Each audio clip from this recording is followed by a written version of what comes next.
Assalamu alaikum warahmatullahi ta'ala wabarakatuh. A yau zan nuna muku mine ɗin da kar ku yadda ku yi wasa da su gaskiya. Mine ɗin da wanda garanti ne za a yi launching ɗinsu, wanda in Allah da za ku samu kuɗi da su.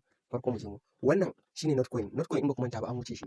An riga an gama shi. Don kun lura ya fi kowanne yawan mutane kun ga place da suka yi mining ɗin wannan mutum miliyan 35. Daga nan yanzu next gaba wanda ake tsammanin da a samu kuɗi da shi sosai kun gani sun ɗaura shi wannan Hamster Combat ne. Hamster Combat kar ku yadda ku yi wasa da shi kun gan shi mutum miliyan 25 suke mining ɗin shi. Kun ga Telegram ɗinsu mutum miliyan 13 wanda kusan yana da ya fi kowanne ma users a Telegram. Daga nan TapSwap. TapSwap shine na uku. Kar ku yadda ku wasa da mining na TapSwap. Daga nan sai kuma Citizen. In ba ku manta ba ku ana ta magana akan Citizen. To wannan Citizen gaskiya garanti ne kusan zai fashe in Allah ya yarda. Daga nan sai wannan MimiPi.